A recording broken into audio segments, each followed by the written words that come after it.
বেটা পাঁচশোরা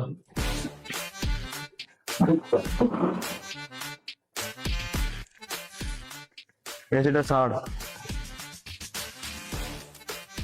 কিরে তোর এত টেনশন লাগে কেন? তুই তো এরকম থাকিস না। বেটা মাথা মতো গরম হয়ে আছে আর বলিস না বেটা, বিদেশি ক্লায়েন্টের সাথে মিটিং করতেছিলাম। হ্যাঁ দরজাটা বন্ধ কর, দুইটা নেট এসি চলে তো।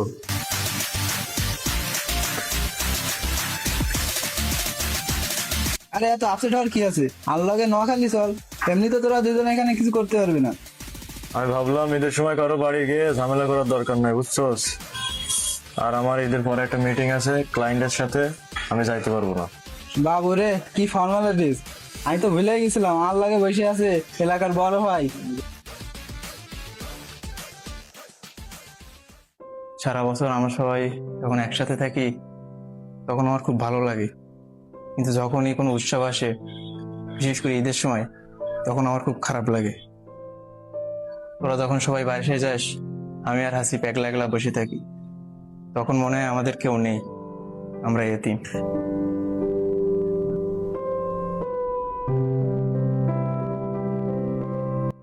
বেটা তোদের সামনে যে আমি এত গরম হয়ে থাকি, আসলে আমিও তো একটা মানুষ, আমারও তো খারাপ লাগে, বুঝছস না।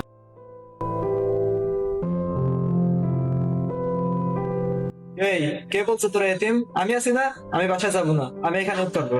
আর সুজন, তুই নোয়াখালী তোর মার সাথে ঈদ করিস, তারপর আমরা সবাই মিলে আসছিস এক জায়গায়। কি করলি বন্ধু এটা তুই? আমি কি তোদের থেকে নোয়াখালী যে আমার সাথে ঈদ করতে পারবো? ঠিক আছে, তাইলে আমরা সবাই মিলে একসাথে ঈদ করবো। আমরা সবাই তো ভাই ভাই, আমরা তো পরিবার। আরে বেটা সবাই যখন একসাথে যাবো তার পাঁচশোরা বেটা। চল তাইলে। এসি বাড়াই দে। বেটা চলো চলো।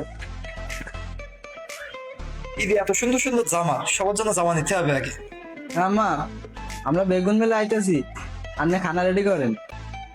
আরে বেটা, তাহলে তোরা এক কাজ করিস, তোরা হচ্ছিল বাসের টিকিটটা কাটিস, 4টে টিকিট, আমি কোনো টাকা দিতে পারবো না।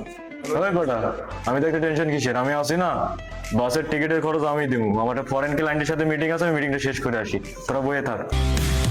আরে বেটা ঈদের চাঁদ উঠছে তো, আগের থেকে আমরা বললি করি বেটা। ঈদের চাঁদ উঠছে, আমরা সব একসাথে ঈদ করবো। থাক, বেশি মুশকিল লাভ নাই।